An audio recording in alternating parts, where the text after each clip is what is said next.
तर आज आपण दोन गोष्टींची चर्चा करू एकत्र. एक म्हणजे कवितेचे घटक. आपण याच्यापूर्वी कवितेची वैशिष्ट्य काय असतात, विशेषतः आपण जो विचार करतो आहे तो आधुनिक कविता, अर्वाचीन कविता ज्याला म्हटलं जातं. म्हणजे विशिष्ट कालखंडातली कविता असा त्याचा अर्थ होतो आणि विशिष्ट आशय विषयांनी समृद्ध किंवा संपृक्त असलेली कविता असाही त्याचा अर्थ होतो.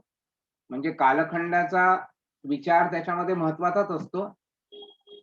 पण कालखंडासोबतच त्याच्यातले त्या काव्यातल्या ज्या जाणीवा आहेत, त्या काव्यातले जे अनुभव आहेत, त्या काव्यातले जे विचार आहेत, त्या काव्यातल्या ज्या भावना आहेत, त्या भावनांची विशिष्ट जी एक ठेवण आहे किंवा जो विशिष्ट दृष्टिकोन आहे, तो दृष्टिकोन आधुनिक काळातला दृष्टिकोन आहे, अर्वाचीन काळातला दृष्टिकोन आहे, असं आपल्याला त्याच्यामध्ये दिसतं. आणि म्हणून त्याला आपण आधुनिक कविता किंवा अर्वाचीन कविता म्हणतो. आता आधुनिक कविता आणि अर्वाचीन कविता हे शब्द थोडे वेगळे आहेत, भिन्न आहेत. अर्वाचीन या शब्दामध्ये केवळ कालाचा निर्देश होतो, काळाचा निर्देश होतो. लक्षात घ्या. अर्वाचीन या शब्दामध्ये जसं प्राचीन, मध्ययुगीन आणि अर्वाचीन.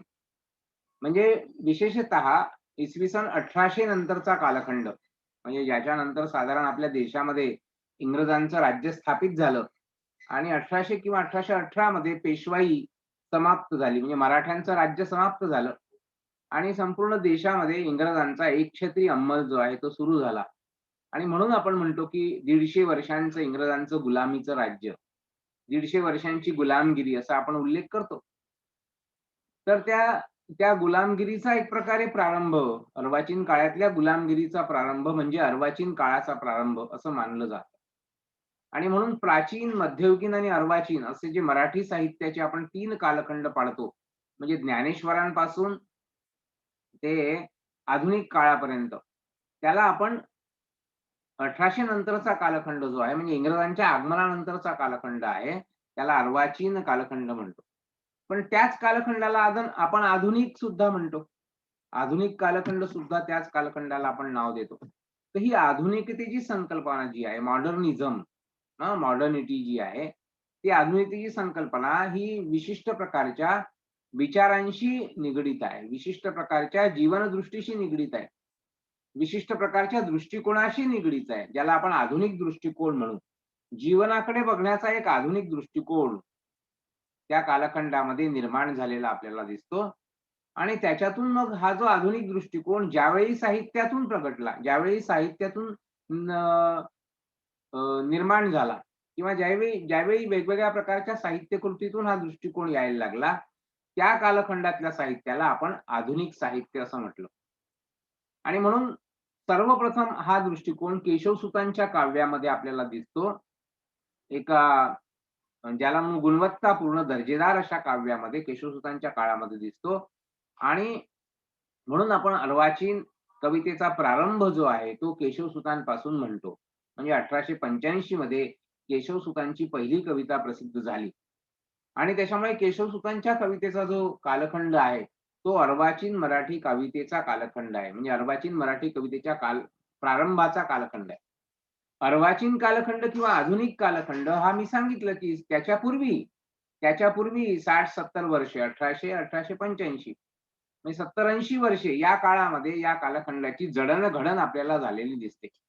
म्हणजे निबंधकार, वेगवेगळे पत्रकार, लेखक, भाषांतरकार, विद्वान, लोकहितवादी, विष्णूशास्त्री चिपळूणकर, महात्मा फुले आणि अन्य बाळशास्त्री जांभेकर, कृष्णशास्त्री चिपळूणकर, नंतर लोकमान्य टिळक, गोपाळ गणेश आगरकर हे कालखंडाच्या उत्तरार्धामध्ये. तर ह्या सगळ्या लोकांनी एक प्रकारे या कालखंडाची जडणघडण केली आणि त्याच्यातून मग या सगळ्यांच्या विचारातून म्हणजे परंपरा आणि नवता यांच्या समन्वयातून, म्हणजे इंग्रजांच्या माध्यमातून किंवा इंग्रजांच्या राजवटीच्या माध्यमातून जगभरातले विचार, जगभरातले दृष्टिकोन आपल्या देशामध्ये अवतीर्ण झाले किंवा आले आणि सोबत आपल्या ज्या परंपरेतून आलेले दृष्टिकोन आहेत, त्या विचारधारा आहेत, जे विचार आहेत, त्या विचारांचं पण त्याच्यामध्ये साहाय्य मिळालं आणि या दोघांच्या सम्मिलित अशा प्रकारच्या प्रयत्नातून किंवा या दोहोंच्या समन्वयातून एक नवी विचारदृष्टी जी विकसित झाली,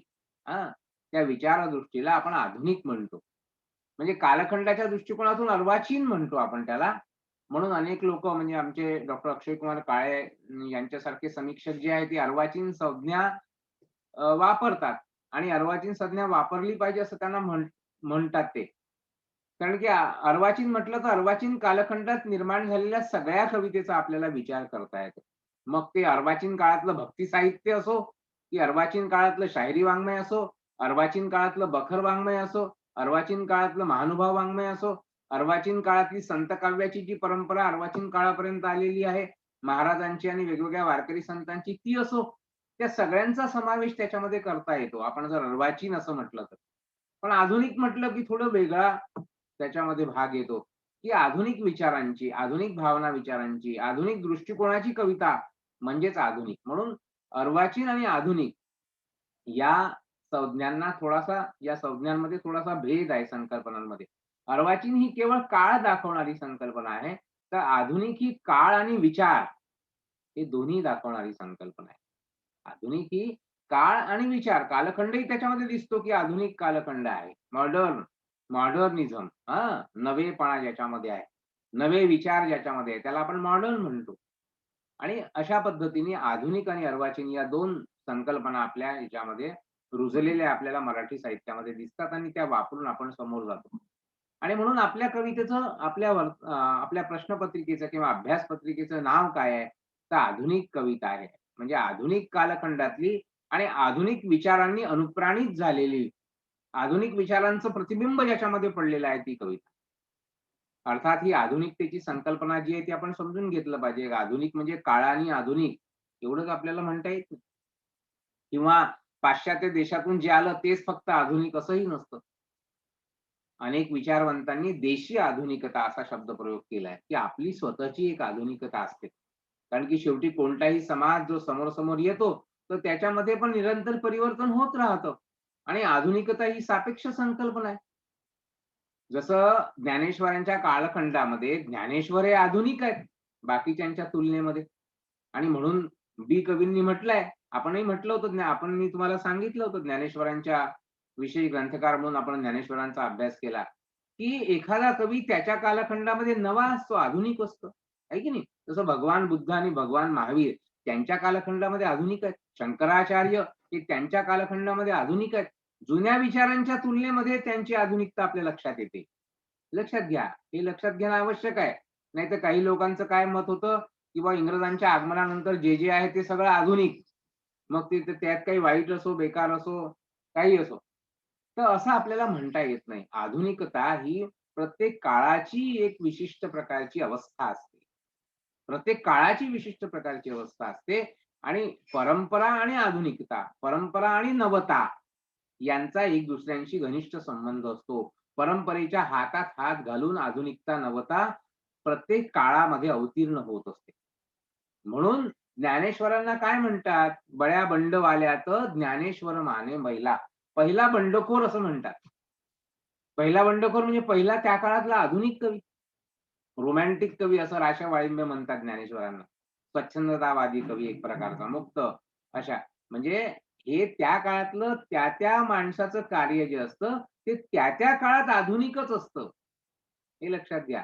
म्हणून ही कालसापेक्ष संकल्पना असते. म्हणून आज जेव्हा आपण 21व्या शतकामध्ये आहोत, नवोत्तर कालखंडामध्ये आहोत, तर जुनं जे 20वं शतक गेलं किंवा त्याच्या आधीचं 19वं शतक गेलं, त्या कालखंडातलं साहित्य आणि आजचं साहित्य याच्यामध्ये फरक पडलेला आपल्याला दिसतो. ते त्याच्यापेक्षा जास्ती आधुनिक आहे. म्हणून बघा, की मर्ढेकरांना आपण नवकाव्याचे जनक म्हटलं आणि केशवसुतांना त्यापूर्वी झालेल्या आपण आधुनिक मराठी काव्याचे जनक म्हटलं. म्हणजे आपल्याला संकल्पना बदलावी लागली.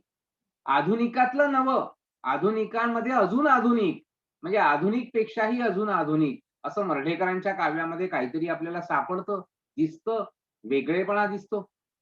तर आणि जे आहे परंपरेचे धागे ते पण दिसतात. ते आपल्याला केशवसुतांमध्ये दिसतात आध्यात्मिकता. आपल्याला मर्ढेकरांमध्ये आध्यात्मिकता दिसते. आपल्याला मुक्तिबोधांमध्ये आध्यात्मिकता दिसते. धार्मिक अशा प्रकारचे जे आपल्या परंपरेचे धागे आहेत, संस्कृतीचे धागे ते त्यांच्यातही दिसतात. म्हणजे ज्ञानेश्वरांमध्येही ते दिसतात आणि ग्रेसांमध्येही ते दिसतात.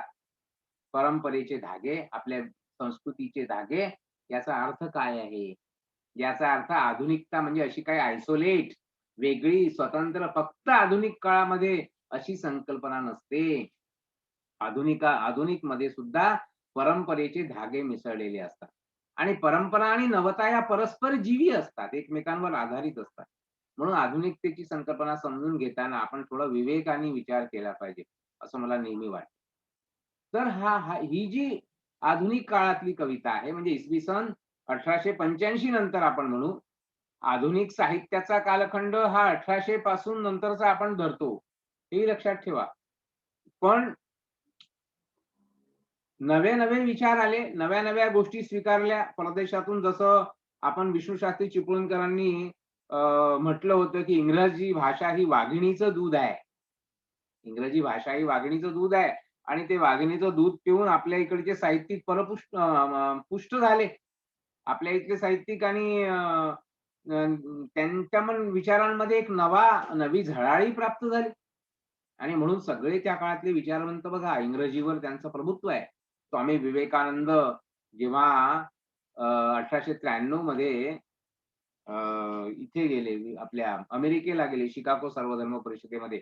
त्यांनी तेव्हा इंग्रजीतून आपले विचार मांडणे आणि इंग्रजी भाषेतून जगाला भारत मातेची किंवा भारताची, भारतीय संस्कृतीची, हिंदू धर्माची थोरवी समजावून सांगितली त्यांनी. लक्षात घ्या. संन्यासी, भगवे वस्त्र घातलेला मनुष्य भारतातून जातो आहे आपल्या धर्माची आणि आपल्या संस्कृतीची थोरवी सांगायला, पण इंग्रजी माध्यमातून. याचा अर्थच असा आहे, की सगळ्या जगावर प्रभुत्व मिळवायचं असेल तर आपल्याला सगळ्या गोष्टी स्वीकारायच्या असतात. पण सगळ्या गोष्टी स्वीकारून त्यांची गुलामी स्वीकारायची नसते. वैचारिक गुलामी स्वीकारायची नाही. भाषा स्वीकारायची, ज्ञान स्वीकारायचं. आपल्या सगळ्या आधुनिक काळातल्या विचारवंतांनी काय केलं? डॉक्टर बाबासाहेब आंबेडकर असो, महात्मा ज्योतिबा फुले असो, की आपले लोकमान्य बाळ गंगाधर टिळक असो, की आगरकर असो, की विष्णूशास्त्री चिपळूणकर असो, की लोकहितवादी असो, त्या सगळ्या लोकांनी ज्ञान स्वीकारलं. पण त्यातल्या काही लोकांनी त्या ज्ञानालाच प्रमाण मानलं, हा भाग वेगळा. हां.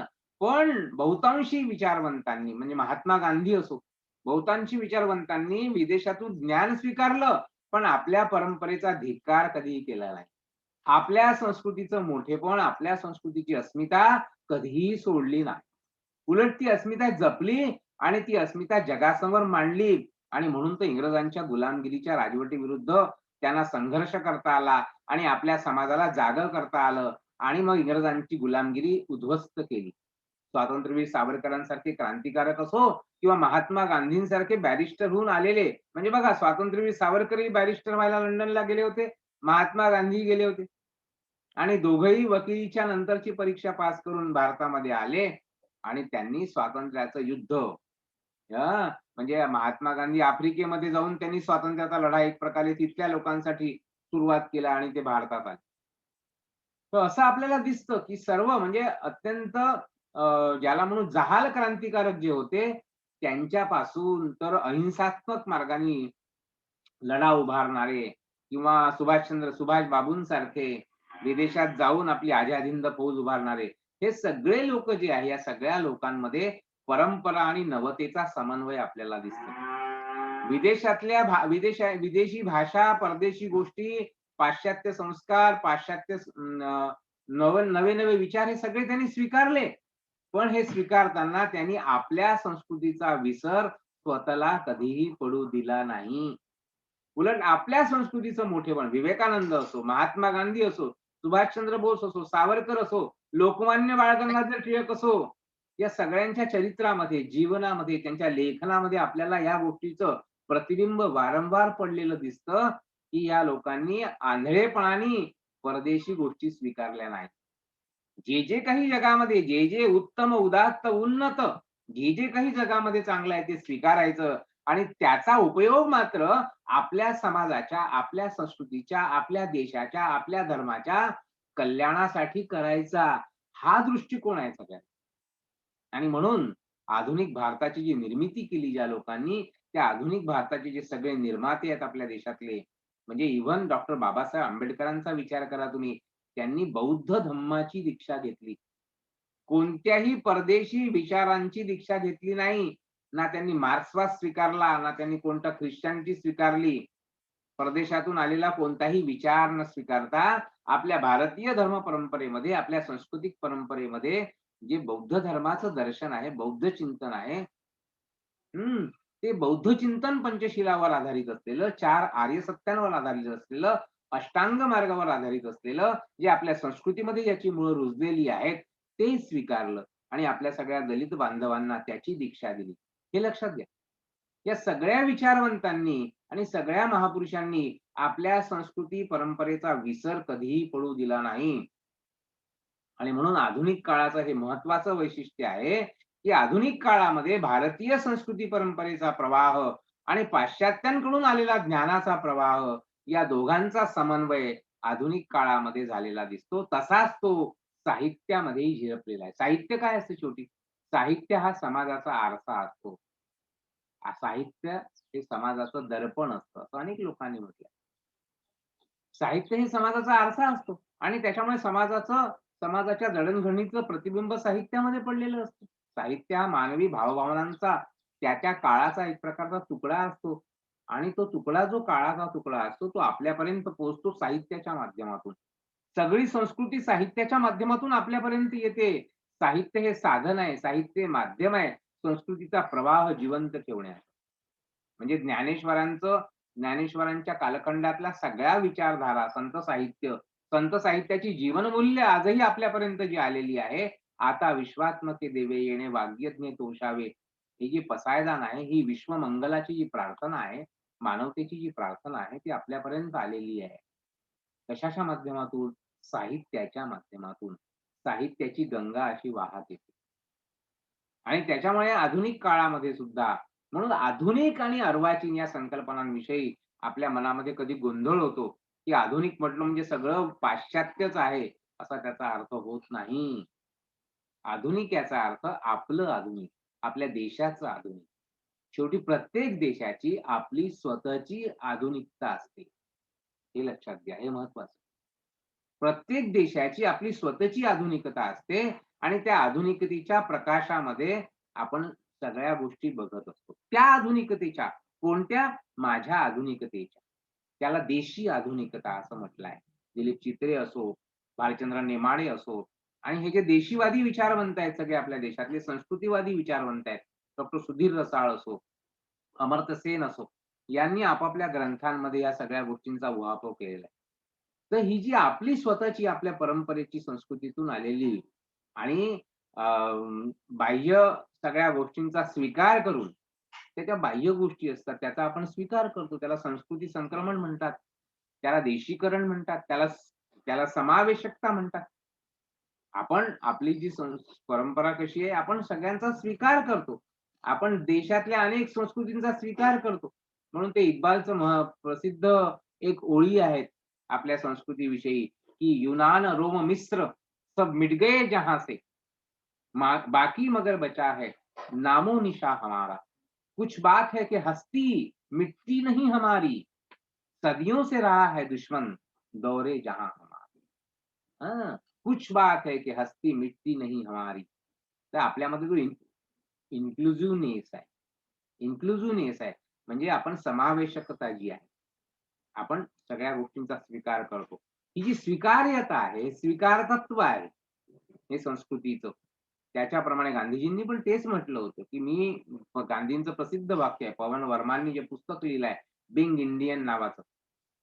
भारतीयत्व कशामध्ये आहे त्यात त्यांनी सांगितले बिंग इंडियन. त्याच्या पुस्तकाच्या सुरुवातीला जे वाक्य नोंदलं आहे गांधीजींचं, की माझ्या घराच्या खिडक्या आणि दारं मी उघडी ठेवणार आहे.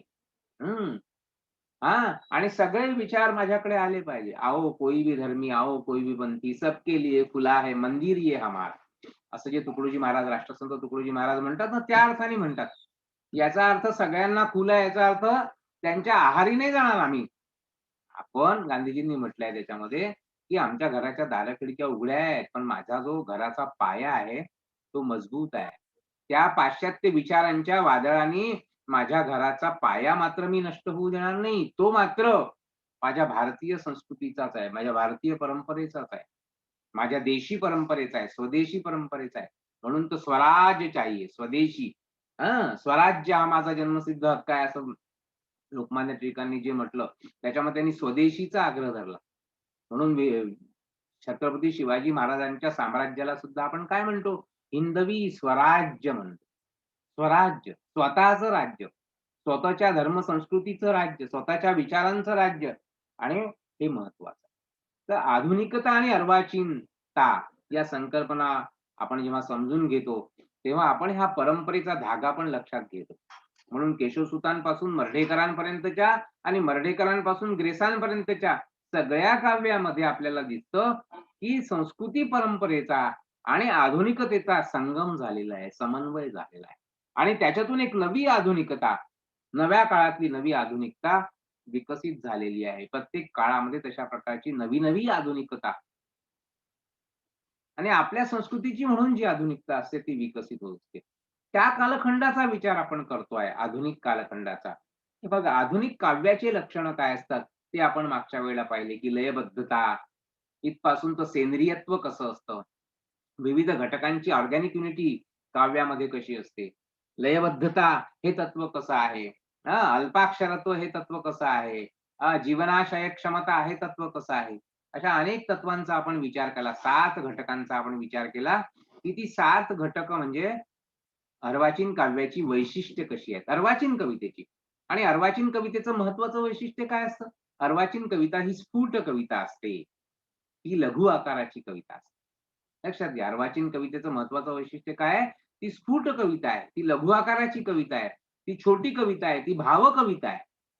दीर्घ आख्यान काव्याची परंपरा आधुनिक काळामध्ये आपल्याला दिसत नाही. काही लोकांनी प्रयत्न केलेले आहेत काव्य लिहिण्याचा. राजा शिवाजी नावाचं कुंटेंचं काव्य आहे किंवा बाकीच्यांनी प्रयत्न केलाय. ना. देशपांडेंच्या काही दीर्घ कविता आहे. पण पण ते जे दीर्घत्व आहे ते वेगळ्या प्रकारचं आहे. हां, ते दीर्घत्व आहे ते भावकवितेचा थोडा विस्तार केलेला आहे. आणि त्याच्यामुळे भावकवितेचं, आधुनिक कवितेचं महत्वाचं वैशिष्ट्य जे आहे ते स्फुटत्व आहे. लघु आकार त्याचं स्फुटत्व आणि उत्स्फूर्तता हा त्याचा. म्हणून तर वर्ड्सवर्थची जी प्रसिद्ध व्याख्या आहे, poetry is the spontaneous overflow of powerful feelings. उत्स्फूर्तता हा त्या काव्य रचनेमागचं जे महत्वाचं वैशिष्ट्य आहे ते त्याचं. आणि अशा प्रकारच्या आधुनिक कवितेची लक्षणं आणि आधुनिक कवितेचे घटक आपण पाहतो आहोत आणि त्या कवितेचा इतिहास पण आपल्याला बघायचा. तर या घटकांमध्ये जे 4 प्रमुख घटक आहेत त्याची आपण आता इथे चर्चा करू आणि हा विषय पुढे नेऊ. की याच्यामध्ये मी सुरुवातीलाच सांगितलं होतं, की या सगळ्या घटकांमधला सगळ्यात महत्वाचा घटक जर कोणता असेल तर तो आहे शब्द. कारण की शब्द हा हा साहित्याचंच मूलद्रव्य आहे. साहित्य कलेचं मूलद्रव्य काय आहे? तर शब्द आहे. माध्यम आणि साधन असे 2 त्यांनी मर्ढेकरांच्या ह्याच्यामध्ये संकल्पना मांडलेल्या आहेत, की कोणत्याही कलेचं माध्यम म्हणजे मीडियम आणि साधन म्हणजे मटेरियल, मीडियम एंड मटेरियल हे वेगवेगळं असतं. हां, माध्यम काय आहे? तर माध्यम शब्द आहे. साधनं तर वेगवेगळी असतात. लिहिण्याची साधनं असतात की पेन आहे, पेन्सिल आहे, कागदावर लिहितो, कोणी कशावर लिहितो. आता सगळं मुद्रणाची व्यवस्था आलेली आहे. मौखिक आहे, लिखित आहे, दोन्ही प्रकार आहेत. हा सगळा साधनांचा भाग आहे. हा मटेरियलचा भाग आहे. हां, तसं चित्रकलेमध्ये रंग हे माध्यम असतं. रंगरेषा हे माध्यम असतं. साधनं तर अनेक असतात. मग त्याच्यामध्ये ऑइल पेंट असेल, वॉटर कलर असेल, कोळसा असेल, अजून काही असेल. वेगवेगळ्या प्रकारचे मग बोर्ड वेगवेगळ्या प्रकारचे वापरले जातात. कागद वेगवेगळ्या प्रकारचा वापरला जातो. ब्रश वापरले जातात. कोणी वेगवेगळ्या पद्धतीने कोणी हातानेच पेंटिंग करतात वगैरे आपल्याला सगळ्यांना माहिती. तर ही साधनं आहे. म्हणजे माध्यम आणि साधन या 2 गोष्टी असतात. तर माध्यम काय आहे? मूलद्रव्य काय आहे? मूलद्रव्य या आपल्या वाङ्मय कलेचं जे आहे ते मूलद्रव्य शब्द आहे. हा शब्द हा मूलभूत घटक आहे. म्हणून तुकाराम महाराजांचं उदाहरण आपण घेतो, की "आम्हा घरी धन शब्दांचीच शस्त्रे, शब्दांचीच रत्ने, शब्दांचीच शस्त्रे यत्ने करू. शब्द ही आमुच्या जीवाचे जीवन, शब्दे वाटू धन जन लोक." शब्द हा मूल घटक आहे आणि म्हणून मी तुम्हाला काव्य लक्षणाचं एक पी-डी-एफ पाठवणार आहे. काव्य लक्षण. म्हणजे आपल्या भारतीय साहित्यशास्त्रामध्ये काव्य लक्षणं कोणती? आपण जे काव्याची वैशिष्ट्ये पाहिली तीच काव्याची लक्षणं. लक्षात घ्या. वैशिष्ट्य आणि लक्षणं याच्यामध्ये साम्य आहे. या 2 संकल्पनांमध्ये साम्य आहे. तर काव्याची वैशिष्ट्य जशी आपण बघितली, तशीच काव्याची लक्षणं आहेत त्याच्यामध्ये सांगितलेली. आणि ती काव्य लक्षणं कोणती आहेत त्याच्यामध्ये पहिलंच लक्षण आहे, शब्दार्थो सहितो काव्यम. शब्द आणि अर्थ यांचं सहितत्व म्हणजे काव्य. काव्याच्या बहुतेक व्याख्या ज्या आहेत, त्या शब्दाशी निगडीत असतात. कारण की त्यांनाही माहिती आहे, की काव्याचा किंवा साहित्याचा जो मूल घटक आहे, मूलद्रव्य आहे, ते शब्द आहे. आणि म्हणून शब्दांचं महत्त्व सगळ्यांनी मान्य केलेलं आहे.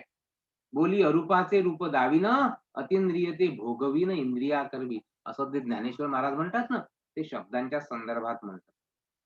शब्द अर्था आधी यावा, हे तो ईश्वराचे देणे, असं एका कवीने म्हटलेलं आहे. किंवा शब्दांनो मागुते या नावाच्या कवितेमध्ये कविता लिहिलेली आहे केशवसुतांनी. त्याच्यामध्ये शब्दांचं महत्त्व वर्णन केलं आहे. ती शब्दपंक्ती सरस्वती जणू काही देवी येते आहे आणि ती माझ्या हृदयातून साकार होते, अशा प्रकारची कल्पना त्यांनी शब्दांनो मागुते या नावाच्या कवितेमध्ये मांडलेली आपल्याला दिसते. तर शब्द हे महत्त्वाचे, शब्द हा महत्त्वाचा घटक आहे आणि म्हणून आपल्या मर्ढेकरांनी सुद्धा शब्दांचं महत्त्व कसं मांडलेलं आहे.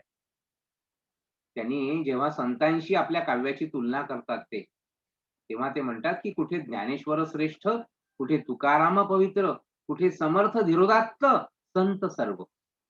आणि पुढे काय म्हणतात बघा ते, संत शब्दांचे नायक, संत अर्थांचे धुरंधर, एक शब्दांचा किंकर डप्पर मी. म्हणजे मगाशी तुम्हाला जे मी सांगत होतो, की कोणत्याही आधुनिक जरी म्हटलं आपण कवितेमध्ये, तरी त्या आधुनिकतेमध्ये परंपरेची आणि संस्कृतीची बीजं कशी मिसळलेली असतात. मर्ढेकर आपल्या काव्याची सुरुवातच या कवितेपासून करतात. हं. शब्दवाही मी भिकारी, मागण्याला अंत नाही आणि देणारा मुरारी. मर्ढेकरांनी जे पसायदान मागितलंय त्याच्यामध्ये पण शब्दांचा उल्लेख केलाय. हं. शब्दवाही मी भिकारी असं म्हणतात. आणि त्याच्यामध्ये ते संतांचा उल्लेख करतात. कुठे ज्ञानेश्वर श्रेष्ठ, कुठे तुकाराम पवित्र, कुठे समर्थ धीरोदात्त संत सर्व. ज्ञानेश्वर महाराज, तुकाराम महाराज आणि रामदास स्वामी या तिघांचा उल्लेख मर्ढेकर, ज्यांना आपण नवकाव्याचे जनक म्हणतो. लक्षात घ्या तुम्ही, मर्ढेकर इंग्लंडला जाऊन राहिले. इंग्लंडमध्ये त्यांनी कला आणि मानव नावाचा, आपला आर्ट्स अँड मॅन नावाचा प्रबंध दीर्घ शोधनिबंध लिहिला. ICS ची परीक्षा द्यायला गेले होते, अयशस्वी झाले.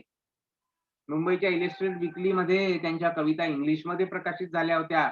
त्या काळातले जे नवकवी होते, इलियट, ऑडेन आणि हॉपकिन्स, यांचा प्रभाव त्यांच्या काव्यावर पडला आणि मग त्यांनी मराठीमध्ये एक वेगळ्या प्रकारची कविता लिहिण्याचा प्रयोग केला आणि ती जी प्रयोगशीलता त्यांच्या काव्यातून निर्माण झाली, जी नव्या नव्या प्रतिमा आणि नव्या नव्या प्रतीक त्यांनी आपल्या काव्यातून वापरली, त्याला आपण म्हटलं नवता. कारण की नवता मर्ढेकरांनीच सांगितलं होतं, की जेव्हा नवी प्रतिमा सृष्टी काव्यामध्ये जन्माला येते, तेव्हा नवकाव्य जन्माला येतं. नवी प्रतिमा सृष्टी. आणि मुक्तिबोधांनी पण नवकाव्याची लक्षणं सांगितली होती, की नवा छंद, नवी सामाजिकता, नवी जाणीव, नवी सामाजिक जाणीव. याच्यातून नवकाव्य जन्माला येतं, नव्या प्रतिमा. तर या नव्या प्रतिमा त्यांनी मांडल्या. असे मर्ढेकर, नवकाव्याचे जनक आपण ज्यांना म्हणतो, ते आपल्या काव्यामध्ये काय म्हणतात, कुठे ज्ञानेश्वर श्रेष्ठ, कुठे तुकाराम पवित्र, कुठे समर्थ धीरोदात्त संत सर्व. संत शब्दांचे नायक, संत अर्थांचे धुरंधर, शब्द आणि अर्थ. शब्दार्थो सहितो काव्यम. ही व्याख्या लक्षात घ्या. शब्दार्थो सहितो काव्यम. शब्द आणि अर्थ यांचं सहितत्व म्हणजे काव्य. म्हणजे शब्द आणि शब्दार्थ हाच काव्याचा मूलभूत घटक आहे, असं आपल्याला दिसतं. त्या घटकांची खूप चर्चा आपल्याला करता येते. शब्दांविषयी आपल्या रामदास स्वामींनी पण म्हटलंय, की कवी कोण आहेत? कवी हे शब्दसृष्टीचे ईश्वर, असं म्हटलेलं आहे. कवी हा शब्दसृष्टीचा ईश्वर आहे. आणि त्याच्यामुळे शब्द अर्थांचे नायक, संत अर्थांचे नायक, संत अर्थांचे धुरंधर, एक शब्दांचा किंकर डप्पर. संत शब्दांचे नायक, संत अर्थांचे धुरंधर, एक शब्दांचा किंकर डप्पर मी. स्वतःकडे किती कमीपणा घेतात संतांच्या तुलनेमध्ये. बघा, ज्यांना नवकाव्याचे जनक म्हणतो, त्यांना संतांचं महत्व कळलं आणि कळतं. आणि आपल्या इथल्या काही आधुनिक लोकांना, गाढव लोकांना, मूर्ख लोकांना संतांचं महत्व कळत नाही. ते संतांवर केवळ टीका करत बसतात, जुन्या काळातले आहेत म्हणून. लक्षात घ्या, हा फरक लक्षात घ्या. ज्यांना आपण नवकाव्याचे जनक म्हणतो, त्यांना संतांचं मोठेपण कळतं, महत्त्व कळतं आणि ते आपल्या कवितेतून ते महत्त्व मांडतात आणि स्वतःकडे कमीपणा घेतात. एक शब्दांचा किंकर म्हणतात. किंकर म्हणजे शूद्र. शूद्र जीव, सामान्य, अतिसामान्य. डफ्फर, डफ्फर म्हणजे टाकून दिलेला. हां, डफ्फर म्हणजे जुनाट गोष्टी असतात त्यांना डफ्फर म्हणतो आपण. तर मर्ढेकर नवकाव्याचे जनक, सुटाबुटामध्ये वावरणारे, इंग्रजी विषयाचे प्राध्यापक, हां, मग इंग्रजी विषयाचे पत्रकार, नंतर आकाशवाणीचे अधिकारी मर्ढेकर. बाळ सीताराम मर्ढेकर. आय-सी-एस होण्यासाठी पारतंत्र्याच्या काळामध्ये इंग्लंडला गेलेले, लंडनला गेलेले मर्ढेकर. मर्ढेकर संतांचं मोठेपण. तर ते शब्दांचं मोठेपण जे आहे ते काव्याच्या केंद्रस्थानी असतं. म्हणूनच शब्दां वाचून कळले सारे, शब्दांच्या पलीकडले असं जेव्हा पाडगावकर म्हणतात. काय म्हणतात पाडगावकर? शब्दा वाचून कळले सारे, शब्दांच्या पलीकडले. सहज तुला पाहियले आणिक, घडू नये ते घडले. आठवते पुनवेच्या रात्री, लक्षदीप विरघळले गात्री. मिठीत तुझिया या विश्वाचे, रहस्य मज उलगडले. शब्दा वाचून कळले सारे, शब्दांच्या पलीकडे. पण एक याच्यामध्ये विरोधाभास कसा आहे? शब्दा वाचून कळले सारे, शब्दांच्या पलीकडले. हे म्हणायसाठी सुद्धा शब्द लागतात. आलं लक्षात तुमच्या? म्हणजे शब्दा वाचून कळलं प्रेम, भावना शब्दा वाचून कळतात. पण हे सांगायला, हे अभिव्यक्त करायला कशाचा आधार घेतो कवी? शब्दांचाच आधार घेतो की नाही? या भावना व्यक्त करायला की शब्दा वाचून कळले सारे, शब्दांच्या पलीकडले. पण ते कशाच्या माध्यमातून? शब्दांच्या माध्यमातून. म्हणजे शब्द ही आमुच्या जीवाचे जीवन, शब्दे वाटू धन जन लोका. हे महत्वाचं. तर शब्द शब्द हा काव्याचा मूलभूत घटक आहे. आणि दुसरा घटक आहे काव्याचा, तो म्हणजे भावना.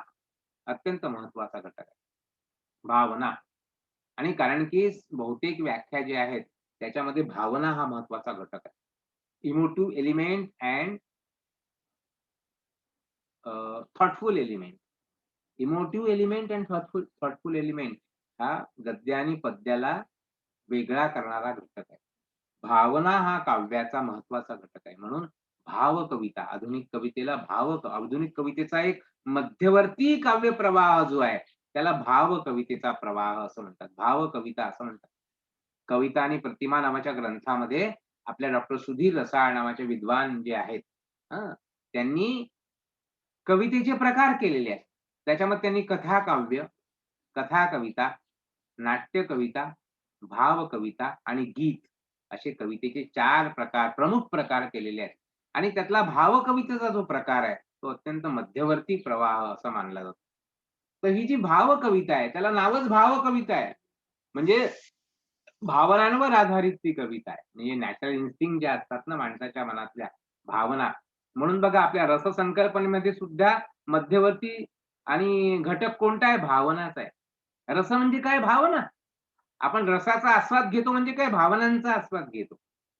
रस, विभावानुभाव, व्यभिचारी संयोगात रसनिष्पत्तीही हे रससूत्र आहे.